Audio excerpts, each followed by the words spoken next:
Bonjour et bienvenue à la série des webinaires de MyHeritage. Merci à tous de nous rejoindre pour ce nouveau webinaire, le deuxième de cette nouvelle année. Je suis Elisabeth Zetland, membre de l'équipe de recherche de MyHeritage et je suis ravie de vous accueillir aujourd'hui pour cette session sur les derniers outils et fonctionnalités de MyHeritage. Alors, avant de commencer, comme d'habitude, je vous rappelle que je vous conseille, surtout si vous êtes sur votre ordinateur, de fermer tous les programmes qui ne vous servent pas. Vous pouvez utiliser un casque. Ouvrez le panneau de contrôle du webinaire. On va voir ça dans la diapo suivante. Vous pouvez prendre des notes, mais sachez que cette session est enregistrée et sera disponible ensuite en replay gratuitement et sans limite de temps. Donc, vous pouvez tout simplement écoutez, en profitez, vous pourrez revoir cette session ensuite. Alors voici le panneau de contrôle si c'est votre premier webinaire. Sachez que vous pouvez ici écrire vos questions. Alors c'est en anglais, mais comme je pense que pour vous c'est en anglais aussi, vous pouvez me le dire d'ailleurs. Mais comme vous voyez, c'est le même mot en anglais. Donc question, c'est très simple. Vous pouvez ici écrire vos questions. Je les lirai certainement à la fin de la présentation et je pourrai vous y répondre. Sachez aussi que à la fin de la présentation, j'annoncerai le gagnant qui remportera un abonnement pour une année, un abonnement complet à MyHeritage. Donc, restez avec nous jusqu'à la fin. Donc, en quelques mots, donc MyHeritage, c'est votre site de généalogie sur lequel vous pouvez bien sûr construire votre arbre généalogique, faire vos recherches et le site est disponible en 42 langues.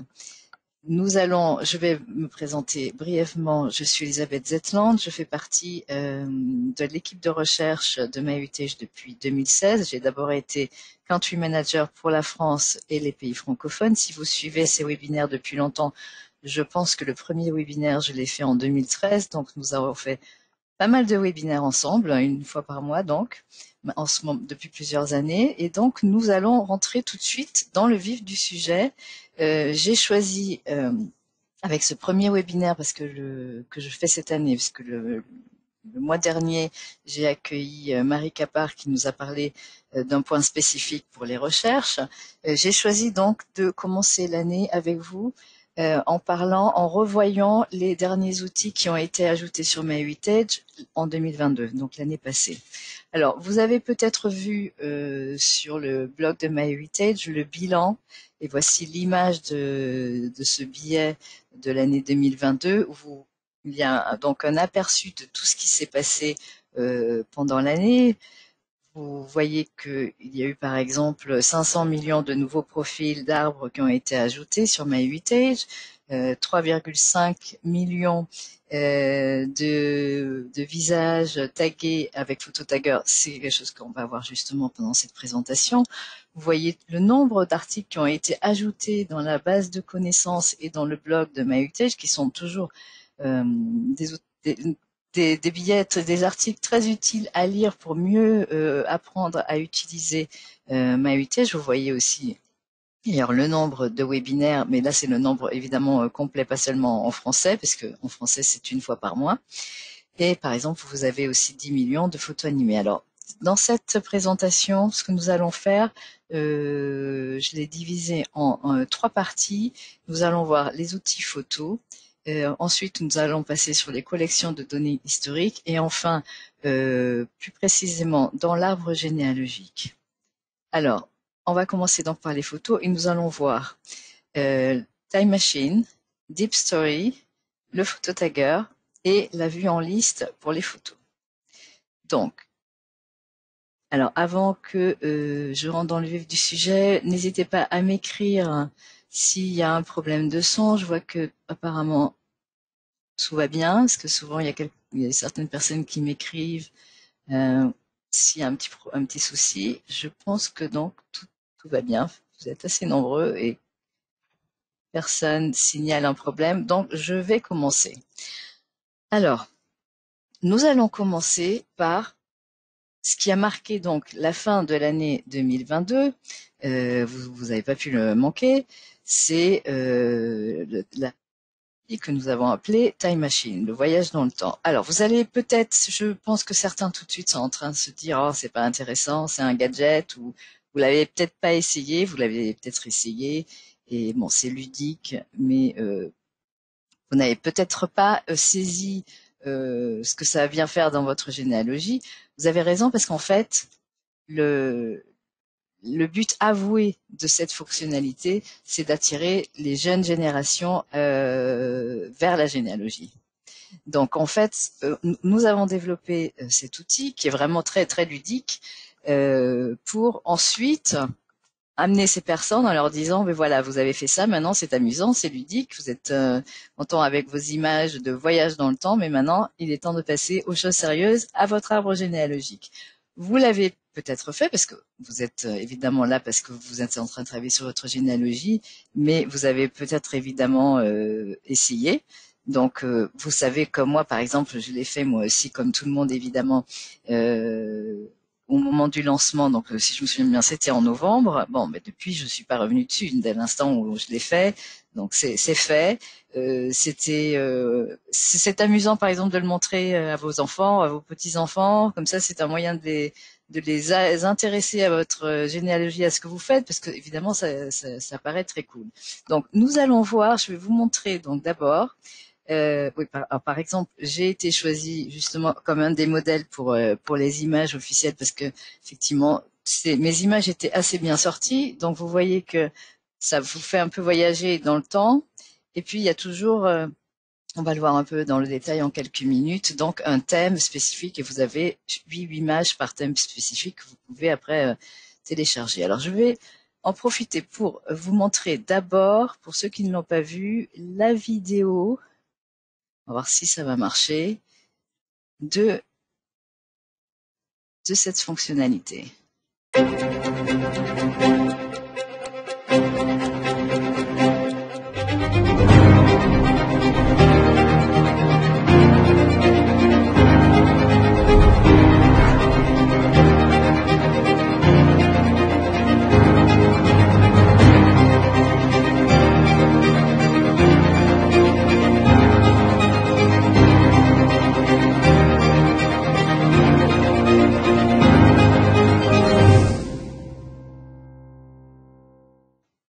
Vous venez de voir la vidéo. Vous avez peut-être déjà essayé. N'hésitez pas d'ailleurs à m'écrire ce que vous en pensez en commentaire, si vous avez essayé, si vous n'avez pas encore essayé, ce que vous en pensez. Mais alors, on va voir très vite comment on fait. Il suffit d'importer des photos. Il s'agit d'intelligence artificielle, mais c'est basé sur évidemment vos photos.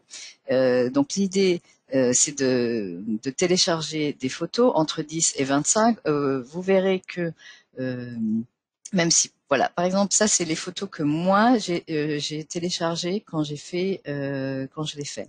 Donc vous voyez un peu ce que j'ai choisi. Quand il y a écrit des selfies, en fait, c'est pas des selfies que vous prenez de vous-même, c'est vraiment plutôt des photos de portraits, mais c'est important que ce soit à des moments différents, avec des habits différents, avec une pose différente, avec le regard situé dans des directions différentes.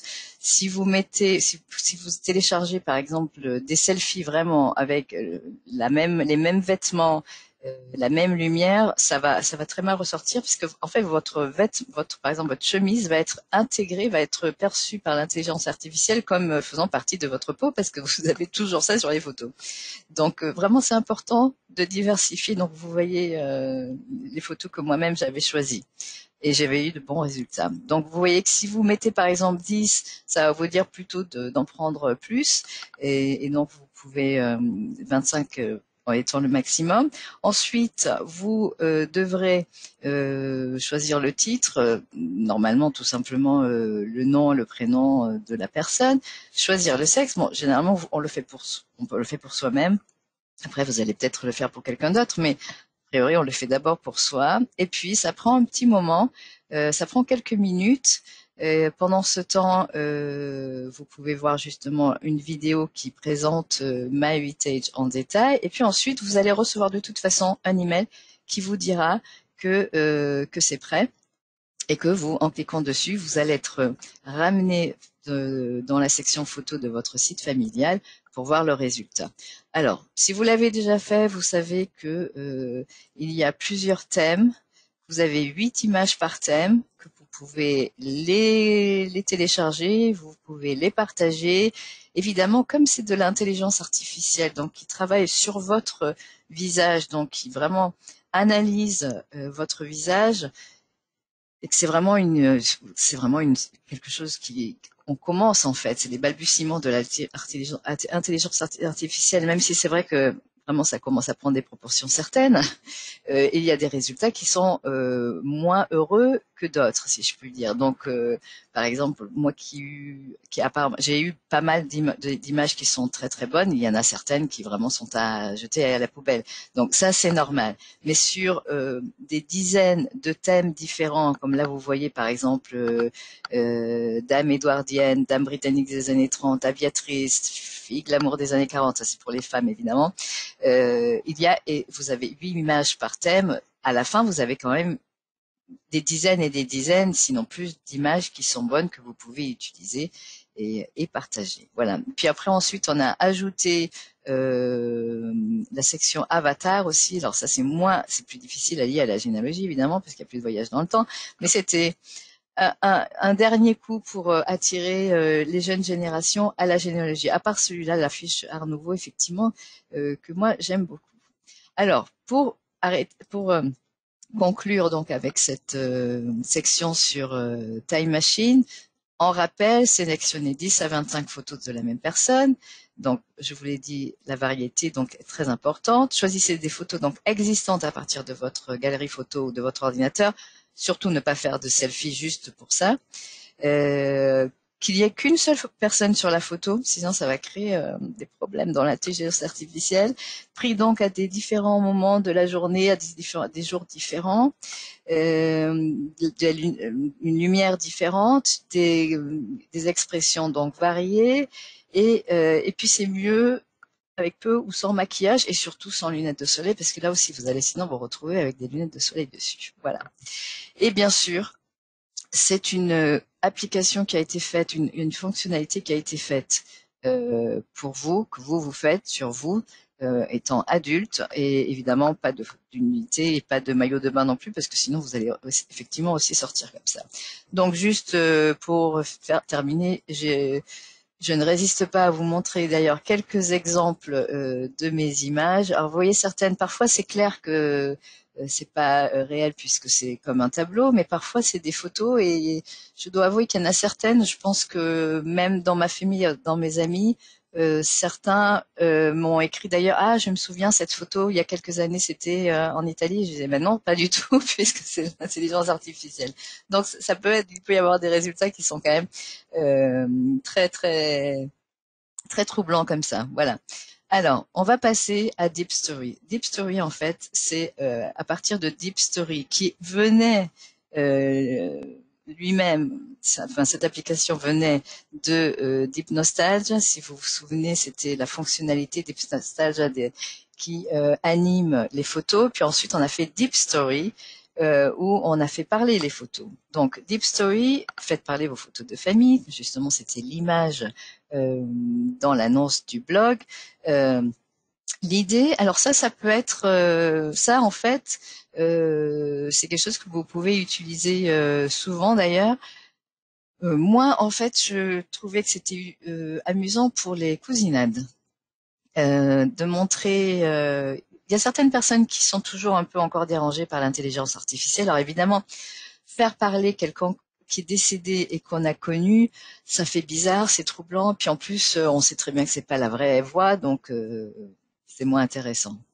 En revanche, le faire par exemple avec des arrière-grands-parents, en utilisant une photo jeune, alors qu'à cette époque-là, évidemment, on les a pas connus, et leur faire raconter leur vie lors d'une cousinade pour montrer ça, ça peut être intéressant. Et puis toutes ces technologies attirent les jeunes, donc on est prêt à tout pour attirer nos enfants et petits-enfants à faire de la généalogie après nous ou avec nous.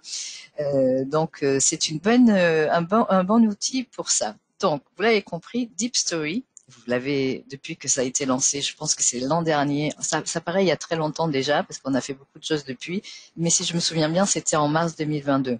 Donc avec Deep Story, donc vous avez une photo et on va voir comment ça marche. C'est aussi évidemment de l'intelligence artificielle. Ça a été développé par MyHeritage en utilisant le premier outil de Deep Nostalgia qui a été développé par une société, une autre start-up israélienne.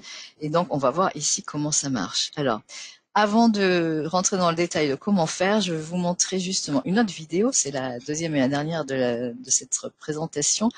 J'avais fait une vidéo l'an dernier avec plusieurs aviatrices françaises de l'époque, vous voyez, de la belle époque de la Première Guerre mondiale. Donc, je vais maintenant vous montrer cette vidéo que j'avais faite, cette deep story que j'avais faite justement avec l'aviatrice française Elisa Deroche. Bonjour, je suis Elisa Léontine Desroches. Laissez-moi vous raconter mon histoire. Je suis née le 22 août 1882, à Paris, au 61 rue de la Verrerie dans le 4e arrondissement. Mon père s'appelait Charles-François Desroches et ma mère s'appelait Christine Calidon-Gaillardon. J'ai d'abord fait une carrière de comédienne au théâtre. J'étais connue sous le nom de Raymonde de la Roche. Pendant des années, j'ai assisté à de nombreux meetings aéronautiques et un jour j'ai décidé que le rôle de spectatrice ne me suffisait plus, je voulais piloter moi-même. J'ai fait mon premier vol seul le 22 octobre 1909 à bord d'un biplan voisin sur une distance de 300 mètres, et j'ai été la première femme à obtenir le brevet de pilote en février 1910. En mai de cette année-là, lors d'un meeting à Saint-Pétersbourg, j'ai subjugué le tsar Nicolas II en coupant le moteur de mon biplan à 100 mètres d'altitude pour atterrir en un parfait vol plané. Je sais qu'on dit que c'est lui qui m'a donné le titre de baronne. Pendant la guerre, j'ai contribué à l'effort de guerre en effectuant des transports sur terre.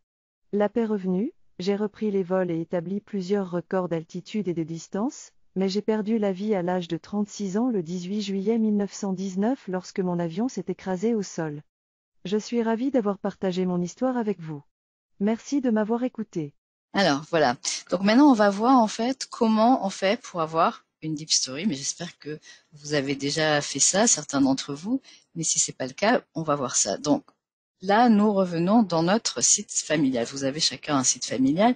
Vous savez à quoi ça ressemble. Vous savez que dans la section photo, quand vous ouvrez le menu déroulant de la section photo, donc vous avez Deep Story juste avant justement la fonctionnalité de Time Machine. Alors, en fait, dans cette section, là, ça vous présente brièvement ce que je vous ai déjà dit. Si c'est la première fois que vous cliquez dessus, alors vous allez voir apparaître cette fenêtre qui vous explique ce que c'est. Donc, je vous l'ai déjà dit. Ça va vous proposer en fait les personnes pour lesquelles vous pouvez faire une deep story. Donc, ça veut dire qu'il y a une photo et elles font partie de votre arbre évidemment. Et il y a il y a des détails suffisants pour pouvoir construire une deep story qui d'abord est générée automatiquement par MyHeritage et après on va le voir, c'est vous qui allez devoir la modifier, éditer, ajouter des détails. Donc voilà. Alors, j'ai choisi tout simplement le premier dans la liste, qui est mon arrière-grand-père. Pas forcément, a priori, le meilleur exemple, parce que la photo est vraiment très floue, et en plus, je me suis rendu compte qu'après, l'oreille étant coupée, ça sort un peu bizarre dans, dans l'animation. Alors, la première étape, c'est que pour avoir un bon résultat, la photo va d'abord être ce que nous appelons sublimée, c'est-à-dire mise à jour. Vous savez, on a cet outil qu'on a lancé, si je me souviens bien, dans le courant de l'année, je sais plus si c'était en 2020 ou en 2021, on avait lancé le sublimateur, je pense que c'était en juin 2020, qui met au point toutes vos photos, surtout les portraits qui parfois sur les vieilles photos, alors, surtout les photos de groupe comme les photos de mariage, ça prend les visages et ça les agrandit et ça les met au point.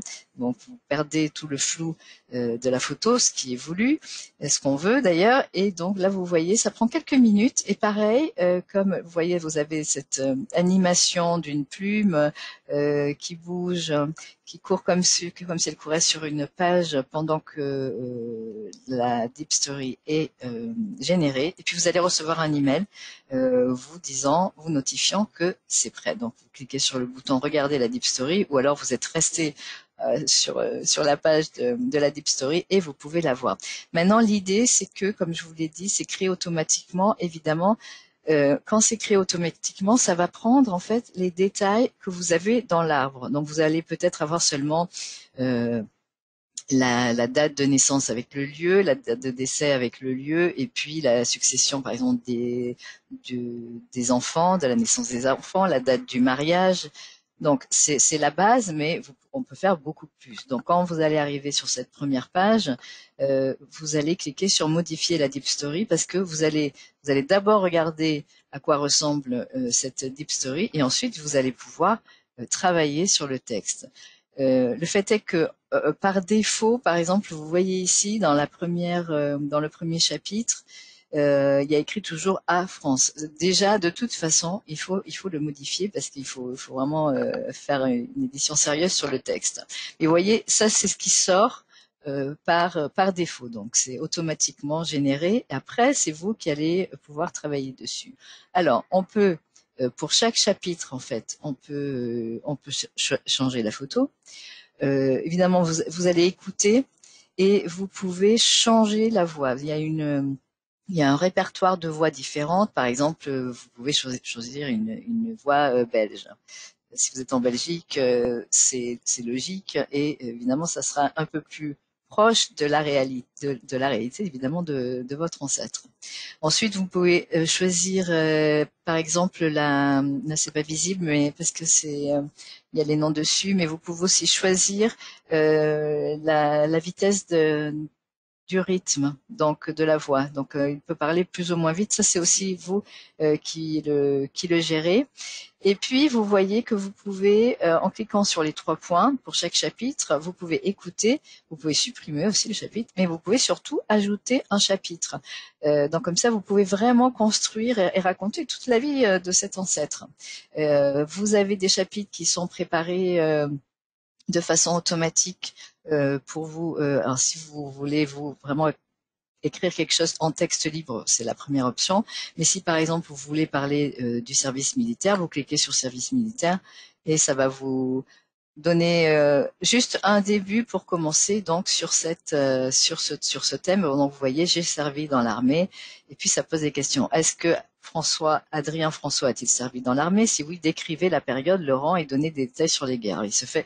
Le fait est qu'il a fait la Première Guerre mondiale, que j'ai une photo quand il est juste après la guerre.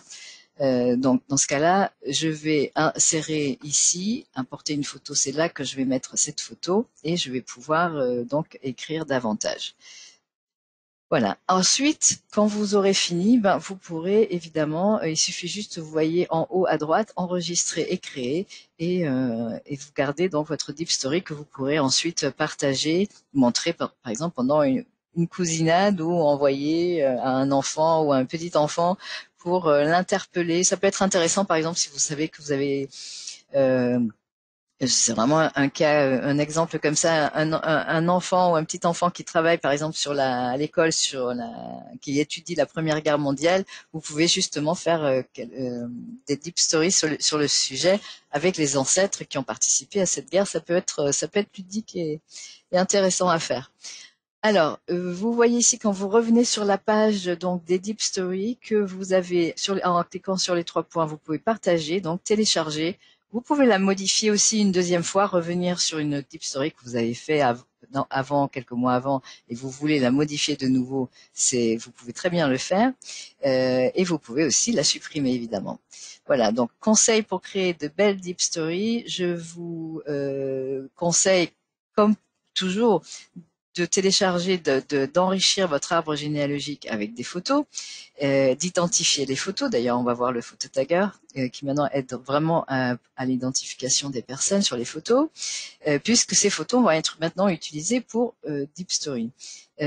Utilisez donc une photo de face pour la personne, parce qu'évidemment ça va mieux sortir, parce que la personne va parler, donc il faut que ce soit de face.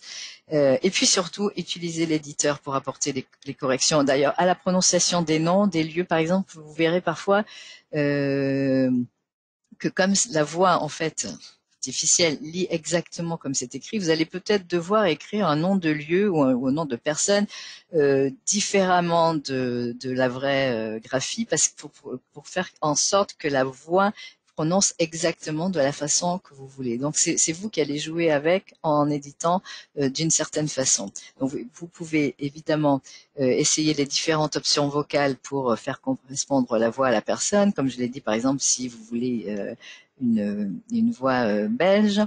Et donc, évidemment, vous pouvez enrichir la Deep Story avec les chapitres qui sont selon les sujets suggérés. Alors, j'ai parlé de l'identification des photos et effectivement, ça c'est vraiment, là on rentre dans l'utile parce que le phototagger vraiment est un outil qui fait gagner beaucoup de temps. Qui a été lancé d'abord sur l'application mobile et qui ensuite, après, on a pu développer et appliquer dans le site même et que on vient récemment d'améliorer. Donc en fait, le phototagger, c'est une fonctionnalité donc qui fait partie de toutes les applications, de tous les outils de base de MyHeritage, qui permet en fait d'identifier une personne sur plusieurs photos en quelques clics. C'est très rapide. On peut vraiment identifier des dizaines de photos facilement comme ça. Avant, c'était une par une. Et vous pouvez maintenant trier, organiser et c'est très pratique. Et c'est comme ça qu'on se rend compte aussi qu'il y a souvent beaucoup de photos qu'on n'a pas identifiées. Alors, on est toujours dans les photos, donc on est toujours dans le même menu. On clique sur photo. Là, vous voyez, c'est la deuxième option, photo tagger. Si vous cliquez sur mes photos, vous allez aussi accéder au photo tagger parce que quand vous cliquez sur mes photos, en fait, vous allez tomber sur ça. Vous voyez qu'il y a un bandeau en haut. Ce bandeau qui s'intitule évidemment photo tagger. En cliquant dessus, ça va vous faire aller directement dans l'outil photo tagger pour justement voir ce que vous pouvez identifier ou vérifier les identifications. Là, vous voyez par exemple que j'ai à passer en revue 168 groupes de photos. C'est-à-dire que effectivement, j'ai beaucoup de photos, mais j'en ai aussi beaucoup que j'ai pas identifiées. Alors, vous voyez, quand vous êtes sur donc la page du phototagger, vous voyez que vous pouvez trier en choisissant toutes les photos, toutes celles avec des personnes identifiées ou avec des personnes non identifiées. Donc vous voyez la première option, le premier groupe, c'est moi. Donc on va voir ça, mais effectivement après je suis identifiée. Mais ensuite il y a une de mes filles et mon mari où j'ai pas mal de photos qui sont justement à identifier. Donc si on clique sur voir ici, on va se retrouver avec une page, et c'est toujours comme ça, où vous avez un filtre rejeter et une autre option taguer toutes les photos. Mais d'abord, évidemment, vous allez descendre et vous allez passer en revue. Là, il y en a 25, il peut y en avoir beaucoup plus. Et si toutes les photos sont cochées, celles qui ne sont pas justes, s'il y a des personnes qui n'ont rien à faire dans ce groupe, il vous suffit de passer sur la coche orange pour décocher la photo. Et ensuite, vous allez cliquer sur taguer tot le nombre de photos, et ça va d'un coup vous identifier toutes ces photos. Donc là, il y en a 25, il peut y en avoir beaucoup plus. Donc c'est vraiment très très pratique et puis surtout ça vous montre automatiquement ce que vous avez pas, ce qu'on n'a pas encore identifié comme photo. Si vous avez besoin, vous voyez là le petit carré blanc qui apparaît, et si vous avez besoin là c'est moi, donc je sais que j'avais pas besoin de le faire, mais il y a peut-être des photos où vous allez avoir besoin de l'agrandir pour voir qui est sur la photo. Ce qui est intéressant aussi, c'est que ça va vous montrer les personnes qui sont en revanche identifiées. Par exemple, cette photo de moi, il y a une autre personne qui apparaît ici, qui est identifiée, et ça me montre justement l'identification. Ça peut être utile quand parfois on n'est pas sûr de qui est sur la personne, sur la photo, mais l'autre personne est déjà identifiée, ça peut aider. Donc vous descendez comme ça et vous voyez ce qu'il en est. Donc j'ai cliqué dans ce cas-là sur taguer les 25 photos parce que toutes les photos étaient bien de moi. Et donc, vous voyez que vous aurez un bandeau en bas qui dit vous avez tagué 25 photos de 1. Et vous pouvez, si vous voulez, revoir les photos. Et puis ensuite, vous pouvez continuer comme ça. Vous pouvez cliquer sur personnes non identifiées. Évidemment, le filtre avec les personnes identifiées va vous montrer en fait ce qui est déjà identifié, vous demandez si c'est correct et puis vous pouvez peut-être le corriger, mais a priori ça devrait être bon. Donc, vous pouvez aller directement sur les personnes non identifiées. Donc, vous voyez, quand je vais sur personnes non identifiées, justement, ça demande de qui s'agit-il. Donc, vous allez cliquer et vous allez pouvoir, en fait, vous le voyez ici. Alors là, j'ai recliqué sur moi exprès. Pardon, il y avait un groupe de photos de moi à l'âge de 10 ans. Donc, en fait, je les ai passées en revue. Toutes les photos sont là, il s'agit de 3 photos. Je vais donc saisir mon nom, vous voyez dans le menu, c'est le même système que vous avez dans l'arbre généalogique. Dès l'instant que vous commencez à taper, vous avez des noms qui sont suggérés. Je vais cliquer sur moi, donc Elisabeth, et je vais pouvoir ensuite taguer ces 3 photos qui vont rejoindre donc les autres photos qui sont identifiées. Si vous êtes sur une page individuelle d'une photo, vous avez aussi accès en fait aux photos tagger, parce que vous voyez ici sur le côté droit, ça vous demande est-ce Amadi ou Natal Nardel, qui est mon arrière-grand-père, et donc vous allez pouvoir effectivement taguer ici aussi et identifier la photo. Vous pouvez, si vous voulez voir la personne dans l'arbre généalogique, si c'est vraiment si c'est un lien de parenté qui est beaucoup plus éloigné, que vous avez besoin de vérifier qui est cette personne d'abord, ou vous pouvez pour une autre raison, rejeter la suggestion si elle n'est pas correcte. Et puis sinon, si c'est correct, comme dans ce cas-là, vous passez sur le visage et vous allez pouvoir ici, vous voyez apparaître oui ou non, et vous cliquez sur oui, et donc cette photo sera identifiée. Ensuite, là, vous voyez que la photo a été sublimée, donc vous voyez aussi le bel exemple de avant-après de cette photo sublimée.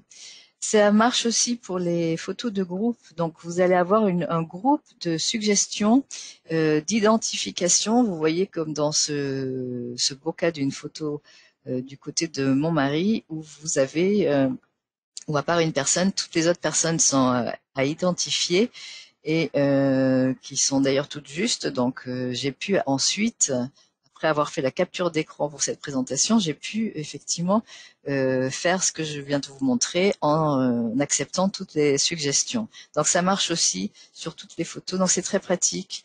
Maintenant, c'est très simple et très rapide pour identifier les photos. Alors, il y a aussi un nouvel outil qui est très utile pour les photos. Nous avons développé une nouvelle vue. Jusqu'à présent, la vue des photos était une vue en grille. Maintenant, il y a aussi une vue en liste depuis l'an dernier, depuis quelques mois, qui sert à simplifier la saisie et le tri des photos, comme on va le voir. Ça permet de voir tous les détails. Ça permet aussi d'identifier, on va le voir beaucoup plus. C'est vraiment en complément de la vue en grille. Et c'est très utile pour voir toutes les photos et de travailler dessus. On va le voir maintenant. On va rentrer dans le détail. Là, vous voyez, c'est la vue en gris qui est la vue par défaut. Donc, il a vu la première vue des photos. Et donc, si vous cliquez ici en haut, vous allez pouvoir choisir l'autre vue qui est la vue en liste. Donc, quand vous avez la vue en liste, vous voyez tout de suite en fait tout ce qui manque, parce que vous pouvez voir les titres qui manquent, qu'elles ne sont pas toutes identifiées. Vous pouvez puis surtout vous pouvez les trier et chercher et filtrer vos photos. Alors par exemple ici, dès que vous passez en fait avec la souris, vous pouvez afficher la photo.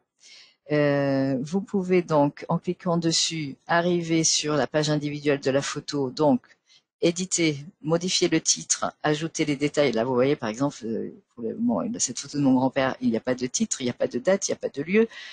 Donc, c'est le moment, à ce moment-là, de le faire. Vous avez des filtres qui vous aident. Alors, ces filtres sont très intéressants ici.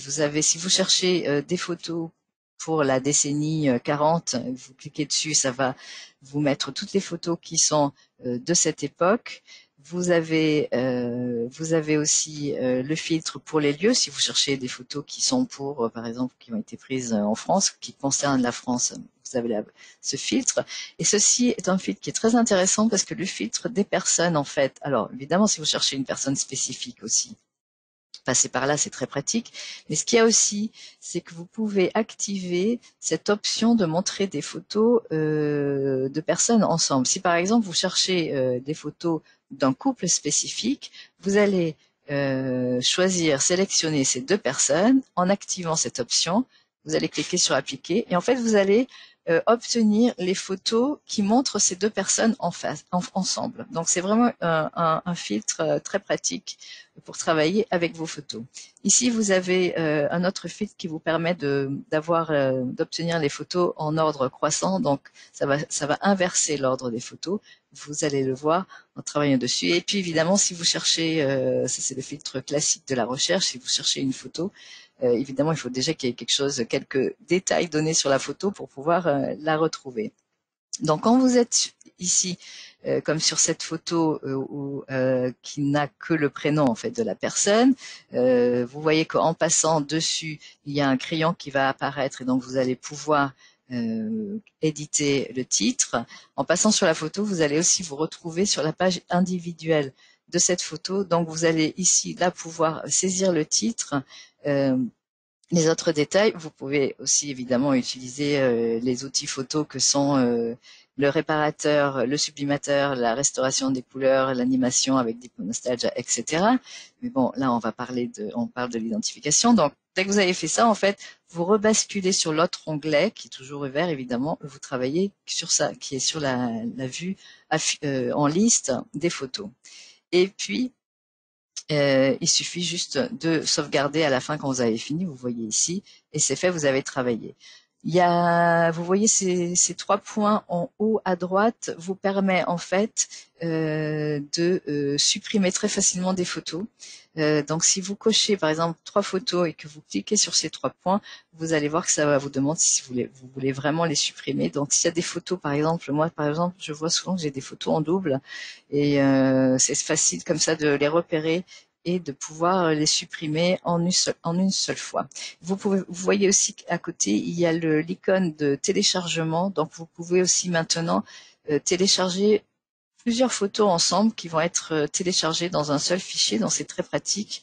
Vous n'avez plus besoin de télécharger une photo une par une. Donc, c'est aussi ici que vous allez pouvoir faire cette opération.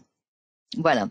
Donc, on en a fini avec les photos et maintenant, nous allons passer aux nouvelles données historiques qui ont été en fait publiées sur MyHeritage au cours de l'année passée.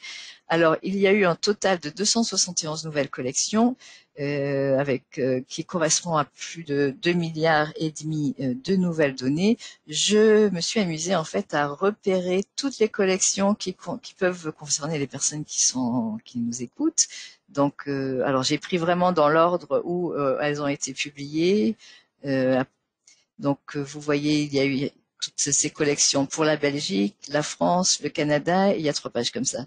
Donc, vous voyez, s'il y a des collections que vous avez manquées et qui peuvent concerner votre arbre généalogique, c'est le moment d'aller voir.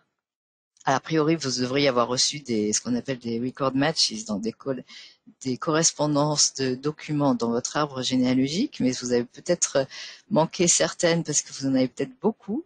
Donc, vous pouvez aussi aller voir dans la section recherche, comme on va le voir maintenant, pour voir toutes les collections qui ont été lancées l'an dernier.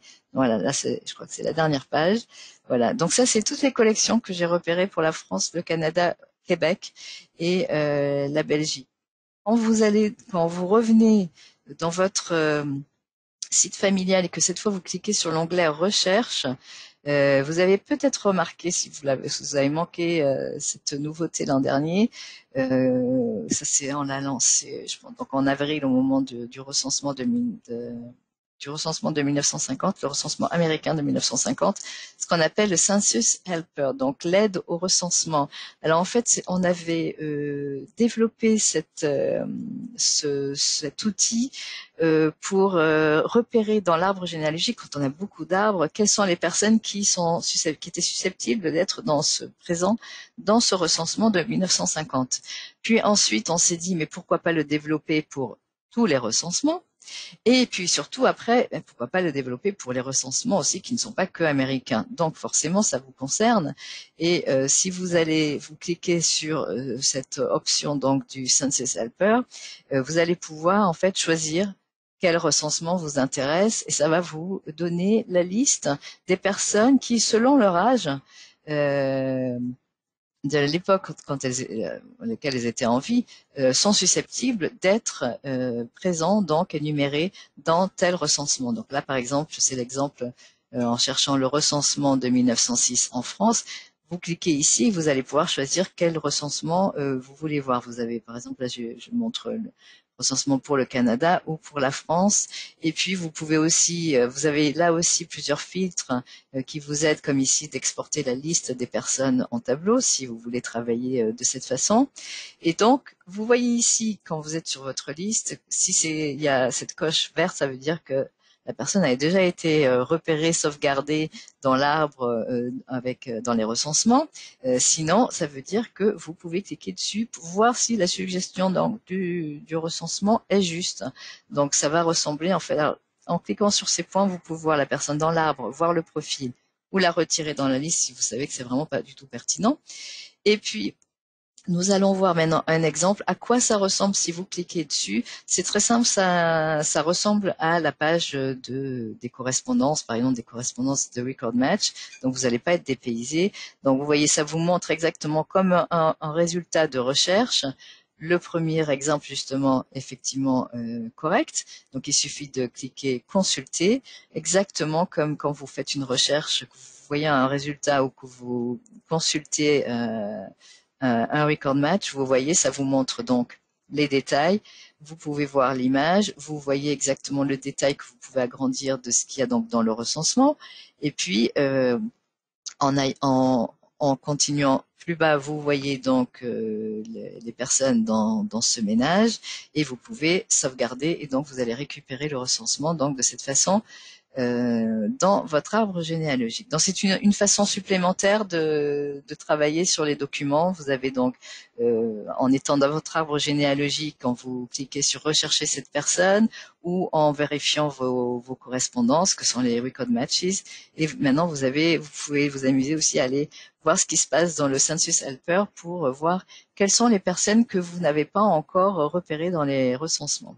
Alors, pour en finir avec cette partie, je veux vous montrer que, évidemment, ce que je vous ai montré, la liste, c'est les collections qui concernent la France, la Belgique et le Québec. Évidemment, on a rajouté des collections pour le monde entier. Je pense que, par exemple, l'Australie a reçu beaucoup de nouvelles collections cette année. Si vous allez effectivement sur la page de recherche et que vous descendez, vous voyez, il y a toujours en bas les dernières collections qui ont été ajoutées. Vous voyez qu'effectivement, il y a une collection australienne, il y en a pour la Finlande, pour les États-Unis, pour l'Angleterre. Bref, c'est toujours très varié.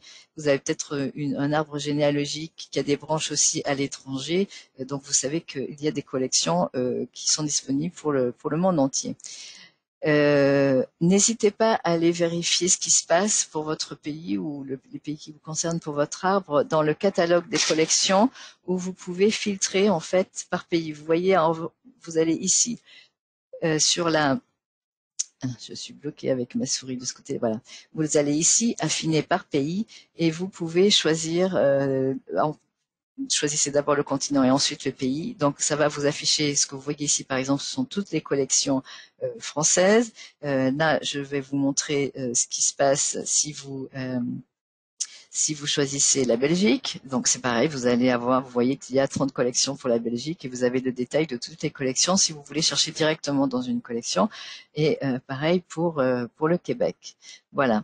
Alors maintenant, on va passer à l'arbre généalogique. Alors, ce qu'on va voir aujourd'hui pour l'arbre généalogique, c'est comment gérer plusieurs couples de parents. Si vous voulez, par exemple, ajouter des parents adoptifs en plus des parents biologiques, la chronologie et les statistiques familiales améliorées. J'ai décidé de vous en parler le mois prochain. Donc, le webinaire de mars portera exclusivement sur les statistiques familiales. Comme ça, on pourra être dans l'arbre et voir toutes les statistiques dans le détail puisqu'elles ont été améliorées il y a quelques mois. Alors, ça, c'est quelque chose qui nous a été demandé pendant longtemps et qu'on a qui a été appliqué dans l'arbre en 2022. C'est si vous avez une personne dans l'arbre qui a des parents adoptifs et pourquoi pas même aussi des parents nourriciers, maintenant il y a la possibilité d'ajouter tous ses parents. Alors, nous sommes dans l'arbre, nous avons cliqué sur un profil, vous voyez qu'il y a la fenêtre d'un profil qui est ouverte sur la gauche, et vous voyez les trois petits points, je suis sûre que vous connaissez parce que vous avez l'habitude donc de travailler dans l'arbre. Quand vous cliquez sur ces trois points, vous avez depuis une nouvelle option qui est intitulée Gérer les parents. Quand vous cliquez sur Gérer les parents, ça va vous ouvrir cette fenêtre. Vous avez déjà les parents biologiques, vous voyez que vous pouvez ajouter maintenant et les parents adoptifs et des parents nourriciers. Donc en cliquant dessus, ça va vous ouvrir donc les fenêtres de ces fiches, les fiches pour ajouter ces parents. Et vous pouvez aussi cliquer, il est possible qu'il y ait et des parents biologiques évidemment, mais aussi des parents adoptifs, mais aussi des parents nourriciers. Vous pouvez tout ajouter. Et il suffit en fait de saisir les noms. Vous voyez que dans l'instant où vous avez deux couples de parents, ça va vous proposer de changer quel est le couple de parents qui est affiché par défaut dans l'arbre. Là, vous avez construit l'arbre. Dans cet exemple, l'arbre a été construit avec les parents biologiques, évidemment.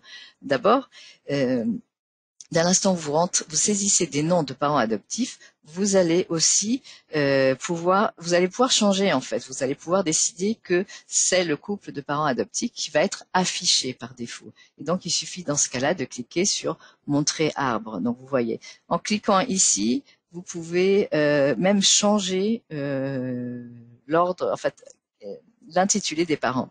Vous vous rendez compte par exemple que vous pensiez que pour cette personne, les parents adoptifs étaient les parents biologiques, vice versa. Vous pouvez changer ici en fait qui ils sont. Donc voilà. Donc maintenant, donc là nous avons saisi les parents adoptifs. Quand nous revenons sur l'arbre, dès que c'est fait, en fait, vous voyez qu'il y a ce +1, en fait, qui montre que cette personne a davantage de parents, un autre couple de parents qui est dans l'arbre. Alors là, le fait est que on a laissé, c'est l'exemple avec les parents biologiques. Mais si on a choisi de montrer dans l'arbre par défaut les parents adoptifs, vous allez voir, c'est ceux-là qu'on a saisis ensemble, Jacques Durand et Marie Manet. Alors, il y a un autre, on peut ajouter aussi, on l'a vu, les parents, une famille d'accueil, les parents nourriciers. Mais il y a peut-être, vous avez peut-être le cas où ces parents adoptifs ou biologiques ou nourriciers sont peut-être des personnes que vous avez déjà dans votre arbre. Donc dans ce cas-là, comment saisir ces personnes, évidemment sans créer de doublons. Dans ce cas-là, vous revenez. Alors ça c'est ce que je vous ai dit tout à l'heure. Vous pouvez changer qui sont les parents qui sont montrés dans l'arbre par défaut. Et alors je vais vous dire ça d'abord. Cette roue dentée, ce sont les paramètres. Donc si vous ne connaissez pas les paramètres, je vous conseille d'y aller et de voir ce qui se passe parce que vous avez le contrôle de votre arbre et de votre site, donc autant en profiter. En cliquant sur les paramètres, vous descendez ici et vous allez voir afficher les parents adoptifs par défaut. Si vous voulez que dans votre arbre généalogie, quels que soient ses parents, ce sont les parents adoptifs que vous voulez afficher, vous pouvez cocher ici. Sinon, vous laissez décocher et ce seront les parents biologiques qui sont toujours affichés par défaut dans votre arbre. Alors, on va revenir à ce que je vous disais tout à l'heure. Comment saisir des parents adoptifs ou nourriciers, sachant que ce sont des personnes qui sont déjà dans l'arbre. Alors c'est simple, vous allez revenir sur les petits trois points et au lieu de cliquer sur Gérer les parents, vous cliquez sur Attacher à une personne existante. Ensuite, vous allez, ça va vous reproposer, ça va vous dire en fait, mais attention, cette personne a déjà des parents biologiques et des parents adoptifs, mais il reste les parents nourriciers. Donc effectivement, là, vous avez la possibilité de sélectionner un parent d'accueil, donc un parent nourricier pour Joseph. Dans ce cas-là, c'est sa tante. Donc, en commençant à taper le nom, vous le savez, les noms sont suggérés.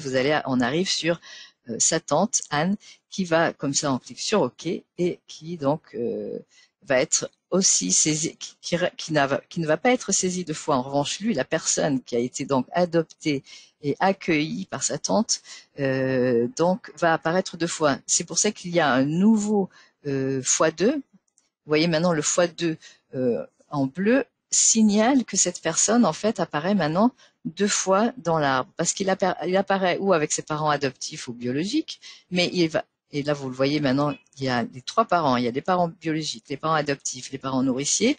Donc les parents biologiques en ce moment dans l'arbre sont par défaut, mais on peut choisir que ce seront ceux adoptifs ou la mère nourricière, donc de la famille d'accueil, qui est en fait sa tante dans l'exemple, apparaissent en défaut. Alors, on continue, et là, vous allez voir que dans ce cas-là, cette personne, donc Joseph Sanson, qui a été adopté et aussi accueilli par sa tante, apparaît deux fois, parce qu'il apparaît avec ses parents biologiques et il apparaît aussi lié à sa tante. Vous voyez aussi que dans ce cas-là, on le voit peut-être mieux avant, là c'est les parents biologiques, mais vous voyez que la ligne avec Anne Seignol, donc sa tante, c'est toujours un pointillé pour montrer que c'est ou un lien de parenté ou un lien de famille d'accueil et pas un lien biologique. Avec le trait évidemment sans tiret montre un lien biologique. Voilà. Donc on a fini avec ces couples d'adoption de biologiques ou les parents de nourriciers qui sont très importants dans l'arbre et que maintenant vous pouvez donc sélectionner de cette façon et saisir dans l'arbre. Alors ensuite, dernier point pour cette présentation d'aujourd'hui, parce que ça fait beaucoup de choses qu'on a vues, c'est la ligne du temps généalogique, c'est-à-dire la chronologie. Vous êtes toujours dans la section de l'arbre dans votre site généalogique, vous voyez que vous avez accès à cette chronologie. Vous voyez que quand vous cliquez dessus, en fait, c'est ce que j'espère que bon, depuis le temps que ça fait quelques mois qu'elle est en ligne, vous en avez profité parce qu'on peut travailler aussi dans cette chronologie. Vous voyez que par défaut, c'est la personne de base qui apparaît, donc c'est moi dans mon arbre. Par défaut, c'est 4 générations que vous pouvez télécharger. Vous voyez ici télécharger, partager, et ça, c'est les paramètres. Alors, ce qu'on voit ici, on voit tout de suite que vous avez plusieurs informations. Par exemple, le premier nom, vous voyez, on va le voir un peu plus grand ici, vous avez l'âge au décès. Par exemple, Angelo Borgolotto, vous voyez, mon arrière-grand-père est mort à l'âge de 64 ans, mon grand-père est mort à l'âge de 69 ans. Vous voyez qu'il y a l'âge à la naissance d'un enfant. Vous voyez que mon grand-père avait, par exemple, 27 ans quand mon père est né et que mon père, qui est toujours vivant, a 80 ans. Vous voyez la différence de l'icône, celui qui est pour 64-69, qui signale donc le décès, et l'icône 80, qui signale que mon père a 80 ans en ce moment. Donc vous voyez très facilement qui est en vie, bon, généralement vous le savez, mais si vous avez vraiment beaucoup de personnes et beaucoup de cousins éloignés dans votre arbre qui vivent aujourd'hui, vous savez comme ça facilement qui est en vie et qui ne l'est pas. Évidemment, c'est plus simple aussi parce que vous voyez en haut à quelles années ça correspond. Vous voyez aussi ici, alors ça, je viens de vous en parler. Vous voyez ici qu'il y a des fiches qui ont des couleurs qui sont estampées, pardon. Donc, en fait, ça signale que la date manque. Là, vous voyez, date de naissance inconnue, date de décès inconnue. Alors, la personne est placée sur la frise, sur la chronologie, parce que par logique, par rapport aux ascendants et aux descendants, on sait plus ou moins où placer évidemment une personne. Mais vous voyez aussi sur la chronologie, si vous voulez travailler et ajouter des dates, vous voyez aussi en un clin d'œil, en un coup d'œil par exemple, pardon, quelles sont les personnes qui n'ont pas de date. Donc vous pouvez aussi travailler dessus parce qu'en cliquant, vous pouvez voir le profil de ces personnes. Donc vous voyez, il y a d'autres personnes ici. Vous voyez, c'est un peu les couleurs en fait sont estampées au début et à la fin de ces fiches verticales. Alors, vous voyez que vous avez par défaut 4 générations, mais vous pouvez en choisir plus. Par exemple, et là, ici, évidemment, par défaut, dans la fiche du nom, c'est dans la section du nom, c'est la première personne de base, souvent c'est nous-mêmes qui apparaît. Vous pouvez évidemment enlever, cliquer sur la croix et saisir un nouveau nom, et pour avoir une chronologie qui se rapporte à une personne spécifique. Et puis, si vous voulez afficher plus de générations, vous pouvez choisir jusqu'à 9 générations pour chaque personne. Alors, vous pouvez aussi télécharger, vous voyez ici, c'est le symbole du téléchargement. Vous pouvez aussi, si vous voulez pour une raison particulière, télécharger et imprimer peut-être, pourquoi pas, pour travailler sur votre chronologie ou pour la montrer. Pour l'avoir sous les yeux, vous pouvez aussi télécharger et vous voyez à quoi ça ressemble en fichier PDF. Vous voyez, ça c'est un exemple pour 4 générations. Alors, les actions qui sont possibles aussi depuis le profil dans la chronologie, c'est que vous pouvez donc modifier le profil, ça vous envoyer sur le profil, vous pouvez aller voir la personne dans l'arbre, voir son profil, et vous pouvez aussi rechercher la personne, ça va vous envoyer dans la section recherche, donc tout ça en cliquant sur ces 3 points. Si vous cliquez sur modifier le profil, ça va vous ouvrir la fenêtre que vous connaissez déjà, du profil quand vous êtes dans votre arbre, et vous pouvez saisir ou modifier les données directement en étant dans la chronologie. Si vous voulez voir l'arbre, vous avez aussi ça c'est le profil. Tout à l'heure c'était si vous voulez, si on veut voir la personne dans l'arbre, ça va vous montrer ce qu'on vient de voir. Ça c'est le profil. Donc vous voyez ça c'est ce que vous avez quand vous êtes dans l'arbre même, donc vous n'êtes pas dépaysé. Et puis vous avez la section aussi des paramètres spécifiques à la chronologie. Vous voyez que vous pouvez décocher en fait d'afficher l'âge au décès, décocher l'âge à la naissance de l'enfant. En revanche, là, par exemple, vous affichez de grandes cartes avec les durées de vie n'est pas cochées, mais si vous le faites, hop, vous voyez, sachant la différence, en fait, c'est que en plus du nom, il y a aussi les dates. Et vous voyez aussi comme ça. Vous voyez avec les couleurs estampées s'il manque les dates, mais de cette façon, vous pouvez choisir d'afficher. Ça change pas une grande différence au niveau de la taille, donc on peut garder cocher cette option. Et puis évidemment, il y a aussi afficher les périodes historiques. Alors parfois c'est très clair, mais puisque là évidemment quand on voit que c'est entre 1910 et 1920, pardon, on se doute bien que c'est la Première Guerre mondiale. Il y a d'autres événements, ça peut être plus intéressant, enfin plus utile de les avoir. Intégré ici dans la chronologie. Voilà, on a fini avec cette chronologie. Donc les statistiques familiales sur MyHeritage, j'ai bien eu raison de décider que ce sera pour le webinaire prochain parce j'ai déjà beaucoup parlé et je vais donc vous en parler pour le 19 mars, dans un mois exactement. Elles ont été améliorées récemment et il y a beaucoup de choses qu'on peut faire dans les statistiques et beaucoup d'éléments de fait et d'analyse qui peuvent être faites. Donc c'est intéressant de passer un peu plus de temps et on verra ça dans un mois. Voilà. Alors, j'en profite maintenant. D'abord, je vous remercie d'être resté et d'avoir écouté. Maintenant, je vais choisir au hasard le nom d'une personne qui a remporté un abonnement d'une année, un abonnement complet évidemment qui donne accès à toutes les fonctionnalités de MyHeritage pendant une année. Félicitations Madame Diane Chamberlain.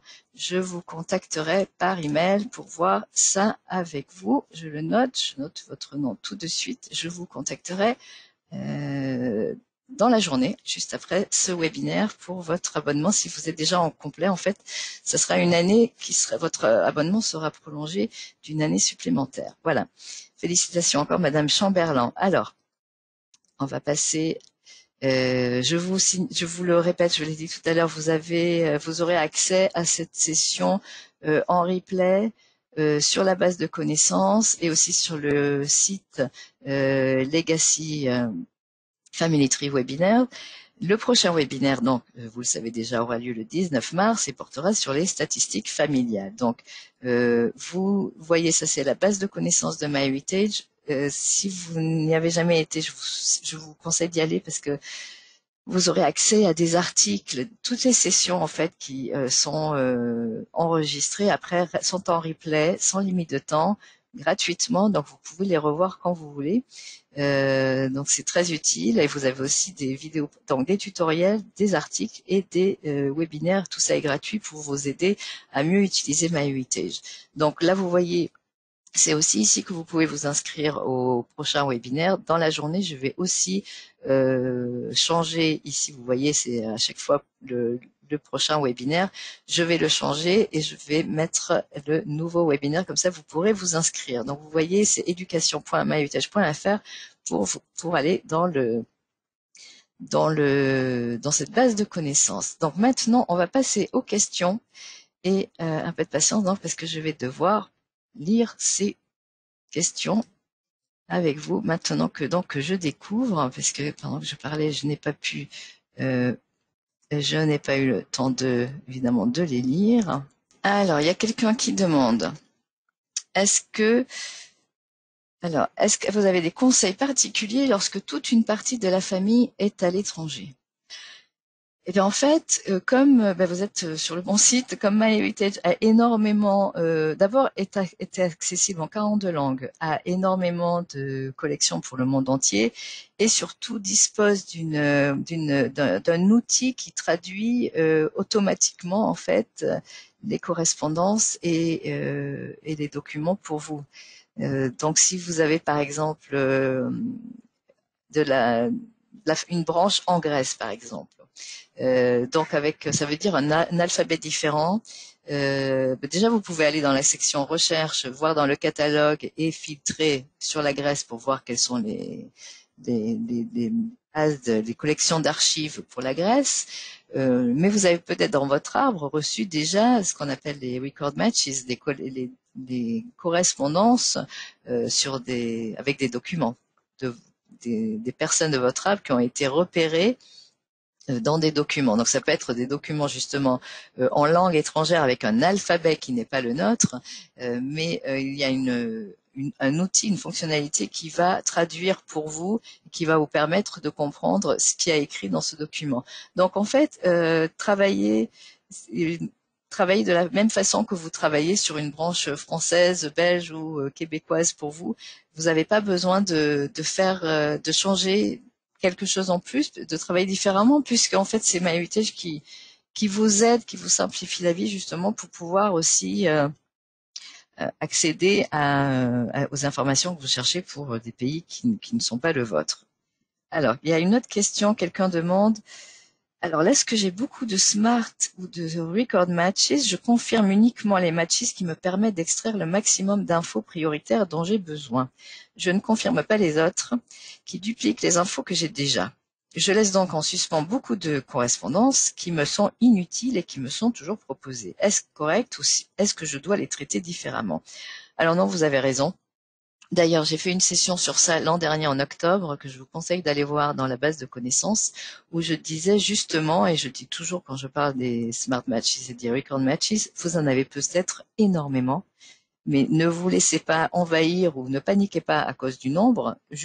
Ne traitez et ne consultez et ne vérifiez et acceptez donc que celles qui vous intéressent. D'abord pour la branche, par exemple, si vous êtes vraiment concentré sur une branche spécifique dans votre arbre, concentrez-vous sur ces correspondances et oubliez les autres. Ensuite, c'est vrai qu'il y a des correspondances qui nous apprennent rien. On a des correspondances qui sont les plus énervantes, j'avoue, qui sont des personnes qui ont copié vos informations et après elles sont reproposées à vous en correspondance alors qu'elles viennent de vous. Évidemment, vous ignorez. D'ailleurs, il y a la possibilité d'ignorer un arbre, des correspondances d'un arbre. Donc comme ça, vous avez plus de correspondances qui vous ennuient comme ça. Mais effectivement, vous avez raison.